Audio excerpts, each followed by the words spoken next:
বাবা তুমি আমার জন্য কি এনেছো? এই দেখ তোর জন্য আমি কেক এনেছি, আজকে তোর জন্মদিন, সাথে একটা ফোনও এনে দিয়েছি। আরে ম্যাজিক ফোন, এই ফোনটা তো বেশ ভালোই তো। মনা এই কেকটা ঘরের ভিতরে রেখে দে, আজকে সন্ধ্যাবেলায় কাটবো, আমি একটু বাজারে যাচ্ছি।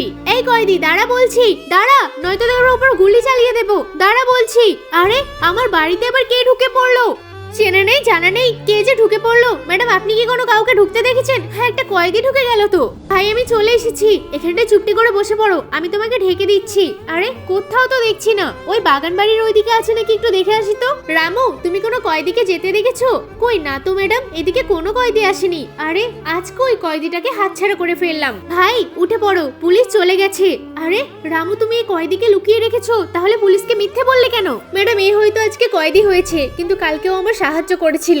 বাবা কিছুদিন পর আমার বার্থডে, তুমি আমার কেক কিনে দেবে না? মনা আমার কাছে তো টাকা নেই, কি করে দেবো বল? ভাই মেয়ের বার্থডে বছরে একবার আসে, এই নাও এই টাকাটা, তোমার মেয়ের জন্য একটা কেক কিনে দিও। ঠিক আছে তাহলে আর আমার এখানে কিছু বলার নেই।